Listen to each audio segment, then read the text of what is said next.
আসসালামু আলাইকুম। অনার্স ভর্তি পরীক্ষার প্রবেশপত্র প্রকাশ। যে সকল স্টুডেন্টস অনার্স প্রথম বর্ষে ভর্তি হওয়ার জন্য আপনারা আবেদন করছেন, আপনারা পরীক্ষায় অংশগ্রহণ করবেন, তারা এই ভিডিওটির মাধ্যমে আপনাদের প্রবেশপত্র ডাউনলোড করতে পারবেন। এই পরীক্ষাটি অনুষ্ঠিত হবে 31 মে 2025 সকাল 11টায়। প্রবেশপত্র ডাউনলোড করতে হলে যে কোনো একটি অনলাইন ব্রাউজার ব্যবহার করবেন। অনলাইন ব্রাউজারে গিয়ে লিখবেন এনইউ অ্যাডমিশন, লিখে ওয়েবসাইটটিতে প্রবেশ করবেন। তাহলেই ন্যাশনাল ইউনিভার্সিটির এডমিশন সাইটটিতে আসতে পারবেন। অটোমেটিক অনার্স অপশনে ক্লিক করা থাকবে। এখানে বাম পাশে দেখতে পারবেন যে অ্যাপ্লিক্যান্টস লগইন, এখানে আপনারা ক্লিক করবেন।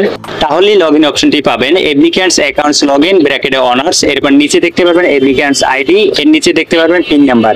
এই অ্যাপ্লিক্যান্টস আইডি আপনার অ্যাপ্লিকেশন কপিতে রয়েছে। এখানে 7 ডিজিটের যে অ্যাপ্লিকেশন আইডি এটা বসাবেন সঠিকভাবে। এরপর পিন নাম্বারটি সেটাও রয়েছে 6 ডিজিটের, এটাও সঠিকভাবে বসাবেন। এরপর নিচে লগইন অপশন দেখবো, এখানে ক্লিক করব, তাহলে এই প্রোফাইলটি লগইন হবে। এই প্রোফাইলের মাঝখানে আপনার ছবি দেখতে পারবেন, ডান পাশে আপনার ছবি এবং নাম দেখতে পারবেন।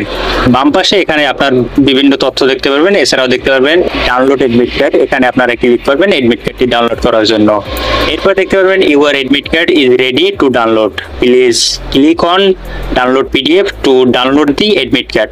এখানে আপনার ডাউনলোড পিডিএফ ক্লিক করলে এডমিট কার্ডটি ডাউনলোড হবে। এরপর আপনি এডমিট কার্ডটি দেখতে পারবেন। এখানে আপনার নাম, পিতার নাম, মাতার নাম, জন্ম তারিখ, এছাড়াও কোন গ্রুপ থেকে আপনি আবেদন করছেন এইটা দেখতে পারবেন। এছাড়াও admission test roll number, applicants ID, এছাড়াও প্রার্থীর ছবি দেখতে পারবেন। এরপর দেখতে পারবেন অ্যাপ্লাই কলেজ, যে কলেজের আওতায় আপনি আবেদন করছিলেন। এরপরে রয়েছে এক্সামিনেশন সেন্টার ইনফরমেশন, আপনার কোন প্রতিষ্ঠানে পরীক্ষা হবে এবং ওইটার ডেট দেওয়া থাকবে, এছাড়াও টাইম দেওয়া থাকবে।